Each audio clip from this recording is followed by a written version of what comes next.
Glad to know you're still with us. This is Sports Tonight. We're broadcasting live from Channels TV Sports Center in Lagos, Nigeria. Just gone by our interview with Francisca Ordega. Yes, I must tell you, this is the first time you're seeing her talk after she moved from Washington Spirit to a new club in Spain. And that's why we're here. The Fun Factory continues now. Alfred, let's go to some of the recommendations Francisca made. And I was so impressed with what she said. First, television, that this revolution must be televised. And I think she has a point.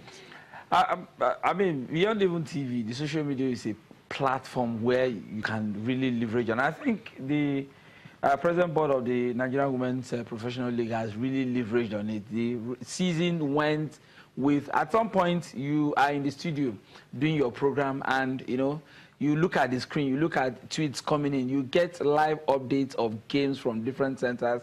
That's unprecedented. Like we always say, when it comes to, you know, appreciating the game back home here, it has reached a new level through social media and rest of that. I think she understands all of these dynamics. She plays, and she plays with Washington Spirit in the United States of America, so you should have seen all of that. And I think there's no again saying that, you know, properly leveraging on, you know, the opportunities that you have, exposing these girls, exposing the kind of football they play will really help the league. The Benin experience was a super experience for the girls. That's right. I mean, what that Super 4 did was to tell everybody that, hey, you might just be looking at women's football with the negative sense, but these girls can really play football.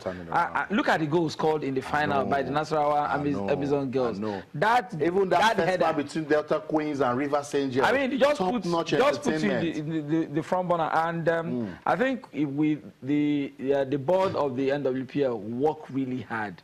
This is the time for corporate Nigeria to really back these girls. That's right. We have to really take these girls serious. The most successful team on the continent, whether club or country, is the Super Falcons of Nigeria. They've won the Nations Cup severally.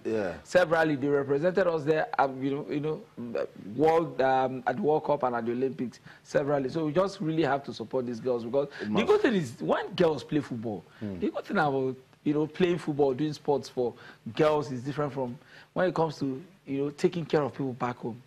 The women kind of do it better than the guys. When they come back, you know. But it's just that. It's not just an African problem, Tolu and Alfred. All over the world, the men's game has more eyeballs. But I'm just saying we can get better. With what the board of the Nigerian Women's Premier League have done, they need to do more. And in doing more, Tolu, Francisca mentioned infrastructure, that the pitches must look good. If you have television and the pitch where you're playing football is zero, it won't be good to the eyes. Definitely. The pitches need to be improved. Look, we all enjoyed the Super 4 because, yeah, it was played on an AstroTurf, but it was a very, very beautiful looking one. And it was it's good for the television screen, it was good. So, that's it, right? Okay, no, this is the one in Lagos. What's important is to see, one of the reasons why we love the European game is because, aside from what the fans give you in the stadium, when you see the pitches, when the cameras zoom in and you see the grasses, it looks so good. And then you change channels and then move into a local league game, and then you see a pitch that looks so pathetic. Right, no one tells you. No matter how interested you just are, know. You just but the moment you switch, you just know that this is it. No, but Alfred, he has a point. You know, that's what we're saying.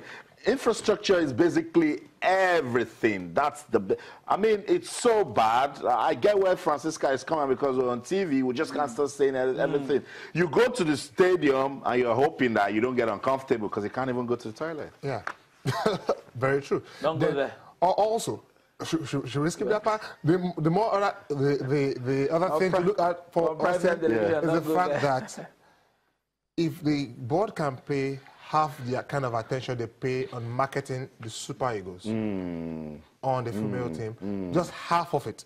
We know that these ladies don't have the crowd. Yes, we know they don't have the numbers. We know. But can you please leverage on the fact that the league is growing? And the fact that the men's game is growing in leaps and bounds. And then factor these ladies in whatever it is you're doing for the men. And make sure that something dripples down to the ladies. That way, the ladies' game will improve. And for God's sake, the ladies are doing their best in terms of quality of play. We can't even force that. 7 AFCON titles. What else do you want? Is testament. I mean, someone was talking on social media now. Another person answered that the women have never failed to qualify. Never. You know, but we won in 2013 and didn't go for the last 2 editions. And we still shout about men's football. So I agree with you guys, and I agree with the comments we are making on social media that, yes, we need to give more attention to women's football. I was speaking to some players from the Four Corners team, and they said just the love they got from the Edo State government, the support. Did you see the crowd that turned out for the Four Corners when they played Tanzania? And they said that's all they want. Now they said they want to stay in Benin, because they've not seen that kind of support as little, as basic, as coming out to watch them. And that's what we keep saying. That's our 10 kobo right there. That's your 10 kobo that you can give to the development of women's football in Nigeria. Okay, let's talk about the men's zone now. You'll see these guys now. Their tone will change. We're about to get into serious business. And that communique will pop up again. I was reading the communique from the executive committee of the Nigeria Football Federation. Alfred was talking about them planning. There's nothing wrong to be ambitious, that you want to go beyond the knockout phase, but that you need to plan. Tolu, the next one says, committee resolves to ensure that negotiations with the players with regards to World Cup bonuses are firmly concluded before the end of the year. So that bonus palaver, they want to end it. And I like the fact that they're talking about this, but let's skip it. Let's go forward. That's the part now that everyone seems to be talking about. Committee to release a comprehensive plan of action for the Super Eagles after the World Cup draw in Moscow on December the 1st. That's fantastic. Now they have their draw. They have from December to June, so about 5 months to, really get into action. But this is the one I want you guys to talk about. Committee reiterates, like they're strong on it. They said it, they repeated it, they are firm about it, that only the Super Eagles and the Super Falcons will be entitled to bonus payments per match. Tolu, you are closer. When you heard of this, what came to mind? So what came to mind is, so what happens to the other guys? They play for what? Pride and glory. Pride for glory. Hey, pride, I think everyone who has gone through the under-17 and the under-20 level, most of the time we've recorded success, immense success. Let's look at the under-17, for instance. Right.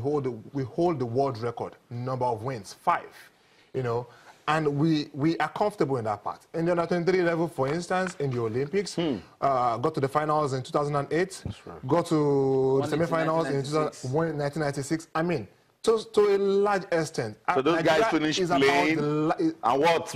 I mean, Alfred, I don't know. For the medal, something has to happen. It's beyond. Maybe the NFF is not really explaining this. Can they spell it completely? Tell us exactly what you're saying. No, he said the Super Falcons, only the Super Eagles and the Super Falcons will be entitled to bonus payments per match. Players, coaches, and backroom staff of other teams will earn daily allowances, approved bonuses at the end of a successful qualifying campaigns, and approved allowances, including daily allowances at championship. I think that's fair enough.